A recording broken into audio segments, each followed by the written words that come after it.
Hi friends, I hope you are all doing well and are having a good time learning now that we're back from spring break and doing all this learning on the computer and at home. We miss you like crazy. Today we are going to continue to talk about the author's message in a story. And to help me, I have the book Now One Foot, Now the Other by Tomie dePaola. So I hope that you guys can listen and think about why you think or what the message was that Tomie wanted us to hear. So let's get started. Now one foot, now the other. Bobby was named after his best friend, his grandfather, Bob. When Bobby was just a baby, his grandfather told everyone, "Bobby will be 3 years old before he can say grandpa. So I'm going to have him call me Bob." And Bob was the first word Bobby said. Bob was the one who helped Bobby learn to walk. "Hold on to my hands, Bobby," his grandfather said. "Now one foot, now the other." One of the best things Bob and Bobby did was to play with the old wooden blocks that were kept on a shelf in the small sewing room under the front stairs. The blocks had letters on 2 sides, numbers on 2 sides, and pictures of animals and other things on the last 2 sides. Bob and Bobby would slowly, very slowly put the blocks one on top of the other, building a tall tower. There were 30 blocks. Sometimes the tower would fall down when only half the blocks were piled up. Sometimes the tower would be almost finished. "Just one more block," Bob would say. "And that's the elephant block," Bobby would say. And they would carefully put the elephant block on the very top. But Bob would sneeze and the tower would fall down. Bobby would laugh and laugh. "Elephants always make you sneeze, Bob," Bobby would say. "We'll just have to try the next time," his grandfather would say. Then Bob would sit Bobby on his knee and tell him stories. "Bob, tell me the story about how you taught me to walk," Bobby would say. And his grandfather would tell Bobby how he held Bobby's hands and said, "Now one foot, now the other," and before you knew it, on Bobby's 5th birthday,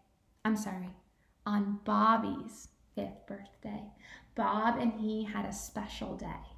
They went to the amusement park. They rode a roller coaster, ate hot dogs and ice cream. They had their pictures taken in a machine and they sang a song and made a phonograph record. And when it got dark, they watched the fireworks. On the way home, Bob told Bobby stories. "Now, tell me the story about how you taught me to walk," Bobby said. And Bob did. Not long after Bobby's birthday, his grandfather got very sick. Bobby came home and his grandfather wasn't there. "Bob is in the hospital," Dad told Bobby. "He's had what is called a stroke." "I want to go see him," Bobby said. "You can't, honey," Mom told him. "Right now, Bob's too sick to see anyone. He can't move his arms and legs and he can't talk. The doctor's not sure if he knows who anyone is. We'll just have to wait and hope that Bob gets better." Bobby didn't know what to do. He didn't want to eat. He had a hard time going to sleep at night. Bob just had to get better. Months and months and months went by. Bob was still in the hospital. Bobby missed his grandfather. One day, when Bobby came home from school, his father told him that Bob was coming home. "Now, Bobby," Dad said, Bob is still very sick. He can't move or talk. When he sees your mother and me, he still doesn't know who we are. And the doctor doesn't think he'll get any better. So don't be scared if he doesn't remember you. But Bobby was scared. His grandfather didn't remember him. He just lay in bed.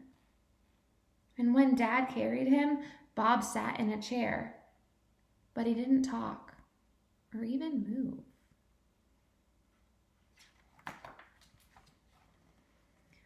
One day, Bob tried to say something to Bobby, but the sound that came out was awful. Bobby ran out of the room. Bob sounded like a monster, Bobby cried. He can't help it, Bobby, Mom said. Look at Bob, look how he's feeling. So Bobby went back to the room where Bob was sitting. It looked like a tear was coming down Bob's face. I didn't mean to run away, Bob. I was scared. I'm sorry, Bobby said. Do you know who I am? Bobby thought he saw Bob blink his eye. Mom, Bobby called. Bob knows who I am. Oh, Bobby, Mom said, you're just going to upset yourself. Your grandfather doesn't recognize any of us. But Bobby knew better. He ran to the small sewing room under the front stairs. He took the blocks off the shelf and he ran back to where Bob was sitting. Bob's mouth made a small smile. Bobby began to build the tower. Halfway, almost to the top, only one block left. Okay, Bob, said Bobby, now the elephant block. And Bob made a strange noise that sounded like a sneeze. The blocks fell down and Bob smiled and moved his fingers up and down. Bobby laughed and laughed. Now he knew that Bob would get better. And Bob did. Slowly he began to talk a little. It sounded strange, but he could say Bobby just as clear as day. Bob began to move his fingers and then his hands. Bobby still helped to feed his grandfather. But one day, Bob could almost hold a spoon by himself, but he still couldn't walk. When the weather got nice and warm, Dad carried Bob out to a chair up on the lawn. Bobby sat with him. Bobby, Bob said, story. So Bobby told Bob some stories. Then Bob stood up very slowly. You, me, walk, said Bob. Bobby knew exactly what Bob wanted to do. Bobby stood in front of Bob and let Bob lean on his shoulders. Okay, Bob, now one foot. Bob moved one foot. Now the other foot. Bob moved the other. By the end of the summer, Bob and Bobby could walk to the end of the lawn, and Bob could talk better and better each day. On Bobby's 6th birthday, Bobby got the blocks. Slowly he built up the tower. Only one block to go. Here, elephant block, Bob said. Bobby put it up on top. Bob sneezed. Elephants always make you sneeze, Bob, Bobby said. We'll just have to try the next time. Now, tell me some stories. Bob did. Then Bob said, Bobby, tell a story how you teach Bob to walk. Well, Bob, you leaned on my shoulders, and then I said, now one foot, now the other, and before you knew it.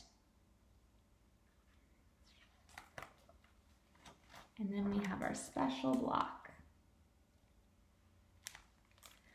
Friends, I hope that you really enjoyed this book, Now One Foot, Now the Other. It is so special to me, and it brings back a lot of memories of things that I've had in my own life. But I want you to think again about the message of this story. One thing that I realized is that the author is really telling us that it's important for families to help each other in times of need. Bob helped Bobby in the beginning learn how to walk, and at the end of the story, it kind of came back around, and Bobby helped his grandfather. I hope you enjoyed it, and I wonder if you guys can think of a time where you helped somebody learn something new. I'll see you later. Bye.